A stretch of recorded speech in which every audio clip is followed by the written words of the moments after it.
Imagine what it would be like not to be able to contact your family and friends after the tsunami. Set up in 1998, Télécoms Sans Frontières goes to the front line, helping connect people in the aftermath of disaster. It's just one of the stories featured in our program this week. We've traveled the developing world to see how readily accessible modern communications have the potential to enable the global south to close the digital divide with the north.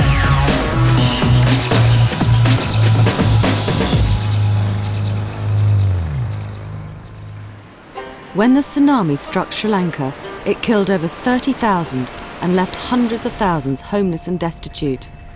Communication networks were also destroyed, leaving survivors with no way to contact relatives at home or abroad.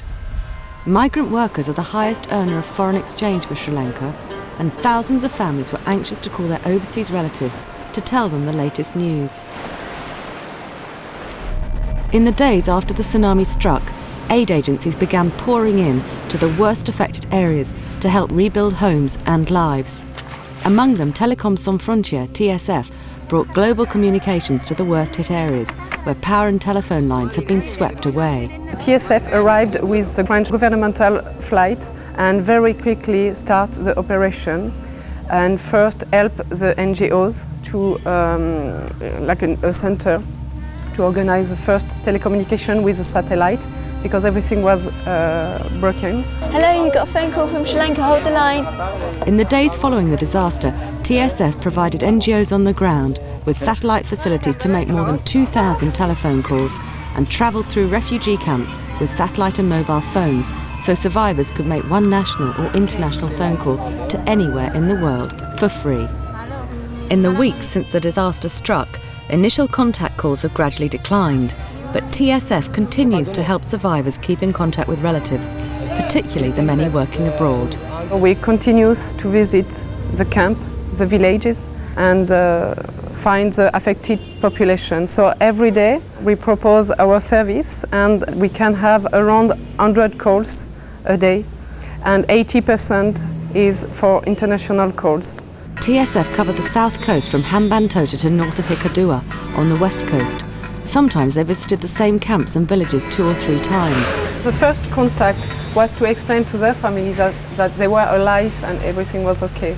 But now they're expecting more. So they ask for money or for work, for job, visa, everything. Many people visited by TSF have lost everything, so finding telephone numbers for relatives in other parts of Sri Lanka or abroad can take time. In this camp, we ask if there's any orphans or single parents. If there wasn't, we would do more investigation and help them with their addresses and emails and telephone numbers. Anything they've got hold of, we can research and do to make more contact for them.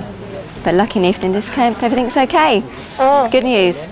Local officials are contacted the day before a visit to help spread the word, and posters advertising the service are put up on the morning of the visit.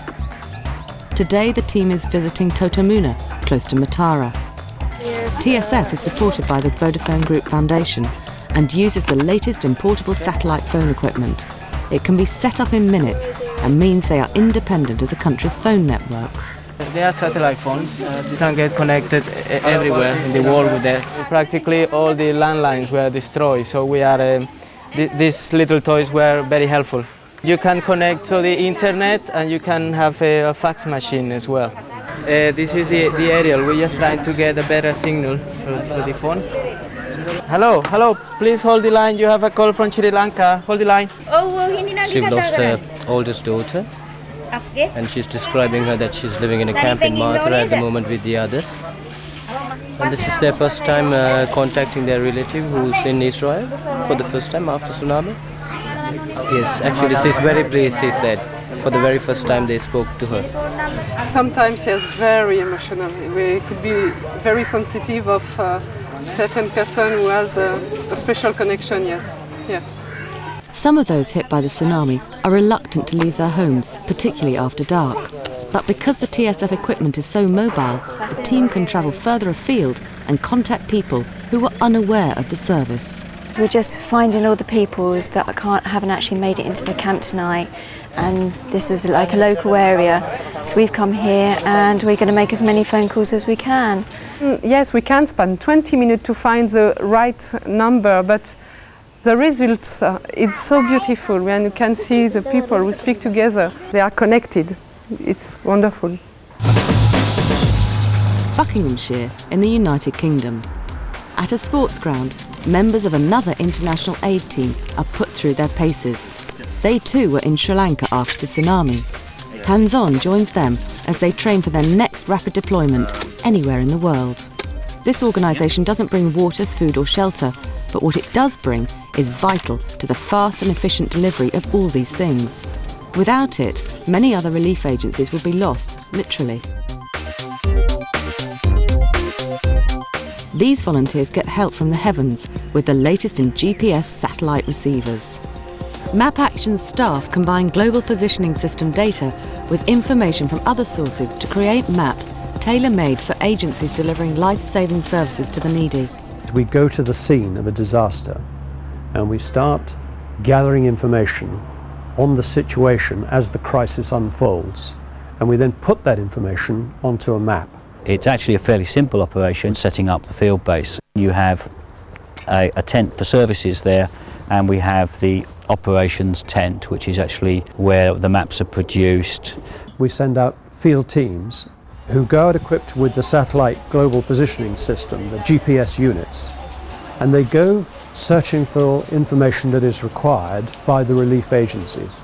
For example, are the routes open? Are the bridges down? Where are the water points? Where are the medical facilities? Within hours of arrival, the extent of the damage has been surveyed and a map created and distributed to search and rescue teams. Details like casualty assessments are mapped, represented here by coloured circles. Medical facilities and blocked roads are marked as more information comes into the temporary field base, sometimes relayed via satellite. The completed map means assistance can be targeted directly and quickly to where it's most needed. To collect and process this amount of information, MapAction, which is supported by the Vodafone Group Foundation, uses some high-tech gadgetry. We have this mobile field kit that we have for collecting all our field data. We have in the back just a normal laptop which has all the software installed on it. And then we also have all our GPS kit in a separate section here. And as you can see in here, we've got a GPS, and then we've got all the equipment for using this out in the field, both when we're on foot, and also we've got an external antenna there for using in a car. And all this can then easily be downloaded from the GPS. Even where there's no natural disaster to contend with, purpose-made maps are a valuable way of presenting data, and the skills of MapAction's electronic cartographers are in great demand.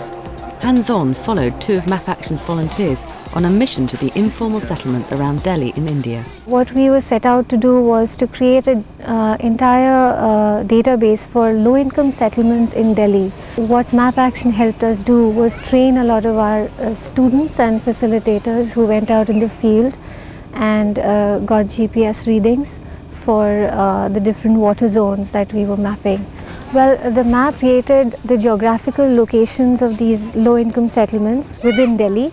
It also created a whole layer of information on the current level of water supply. Their work in Delhi has firmly established the value of custom-made maps outside disaster zones, proving that GPS technology can help put informal settlements on the map.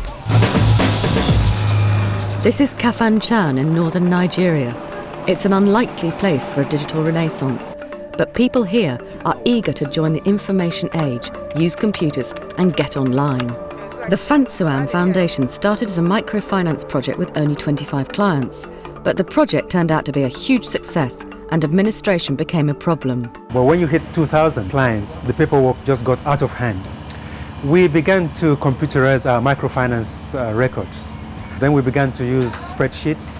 These microfinance officers quickly became as fast on a spreadsheet as anyone in the West. Then the folks around said, "What's this machine you were using?" We said, "It's a computer." They said, "Can we learn to use it?" We said, "Of course." So we opened a class for them.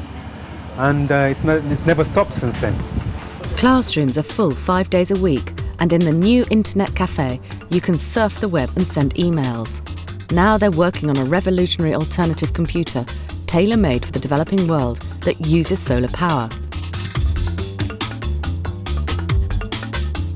The world needs an African computer that takes care of the problems of the present PCs, the problem of heat, the problem of dust, the problem of adequate disposal of industrial wastes. The Solo takes care of all these three problems. The new computer is called Solo, and they're developing it in partnership with a group of software designers based in Britain. They're looking forward to an alternative system because here in Nigeria, they've learnt about Western computers the hard way. We have so much problems. Every day we have different complaints from customers. Floppy and hard drives use spinning disks that get clogged up by dust and crash in high temperatures. People here can't afford licensed software, so they rely on pirated versions, which means constant system crashes. The result is lost data and endless repair bills.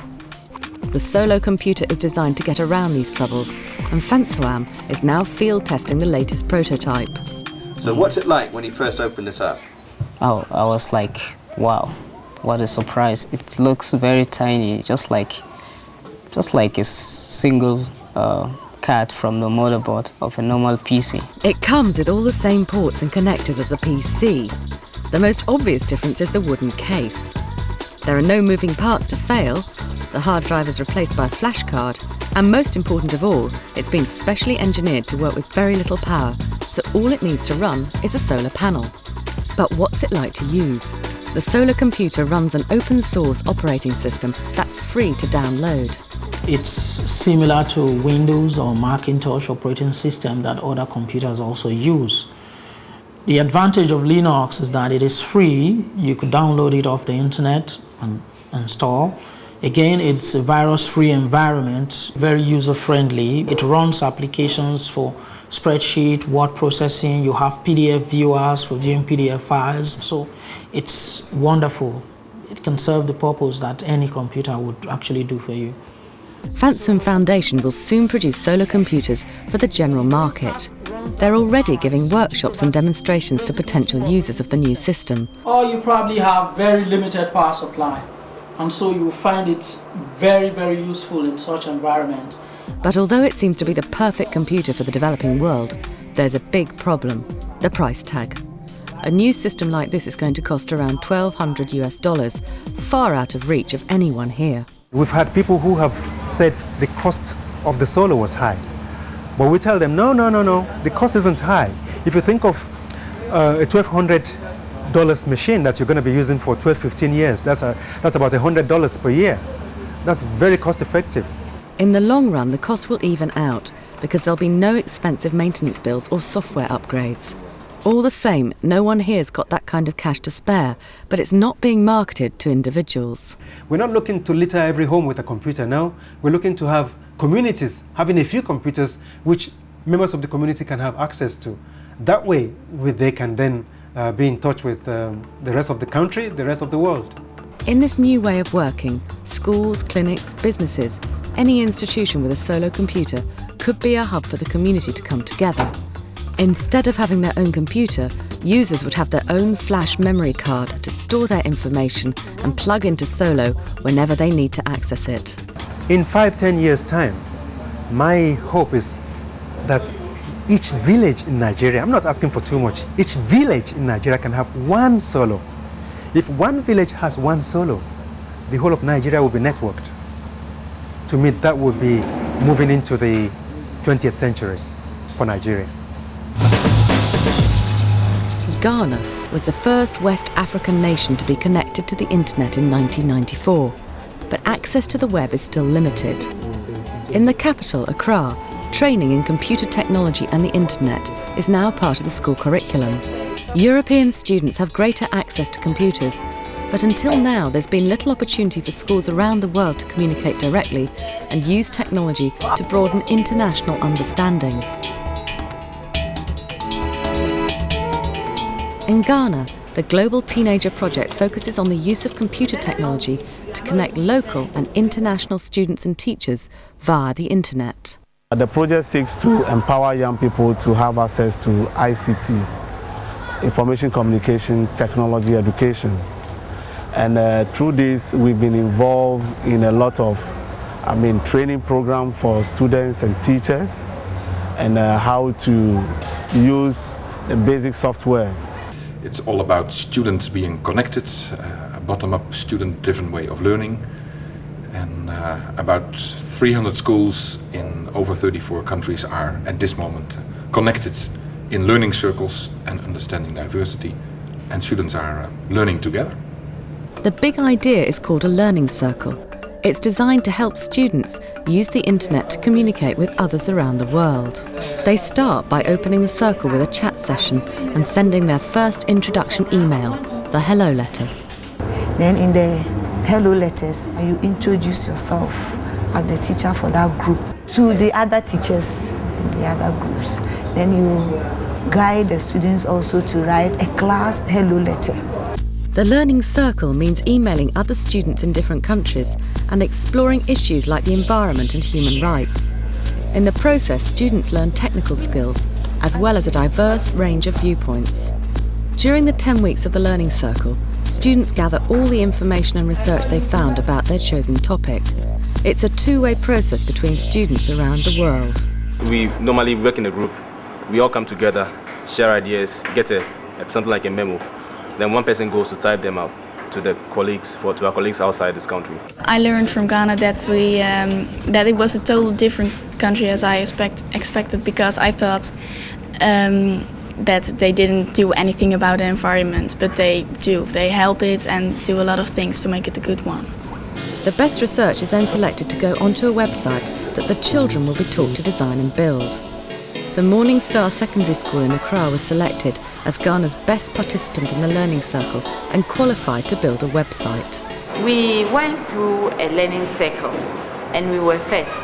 So we went for a little bit of training, about 3 days, and then we were asked to use the next, I think, 5 weeks to design the website for the school, and we came out second. It's sustainable education and cultural awareness, because students are not being taught about a subject, but they're learning together, and they are trying to understand the different perspectives to one item. One school will ask a question, and the other schools will answer the question from their own country's perspective. For most walkers, fresh air and natural beauty is enough. But if you go down to the woods today, you may just spot another species of walker. Miranda Hodgson is one of this new breed. Nothing escapes her beady eye. Wow. She's part of a national programme to track the day-by-day progress of the seasons across the country. And thanks to a new online network, her detective work provides compelling evidence that climate change has arrived, not just on her doorstep, but across the UK. Observing seasonal changes, buds to leaves and caterpillars to butterflies, has gone on for millennia. It's now known as phenology. It's extremely easy. All you need to do is walk down the road and look. And if it's there, you'll see it. And you can write it down.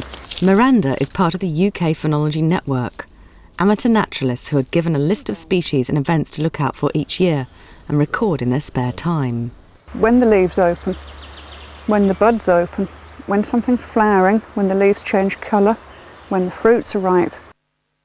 And we've actually got a branch here where it's flowering and the bud has burst at the same time. The key to the network is the use of web technology to send the results to a central database run by the Woodland Trust. Observations by enthusiasts across the country show up on the website, giving a national picture. Oh yes, that's my dot. Back at base, they're organising results from across the country. With media outreach campaigns and school programmes, phenology has taken off, and the UK network is the biggest in the world. With its historic collection of records, combined with a new online database, the Woodland Trust has a good idea of how the UK's wildlife is changing. Worldwide temperatures are rising because of climate change, and the data set we've got stretching back 300 years really shows that increase. We've matched temperature records with phenological records, and there's a very good match.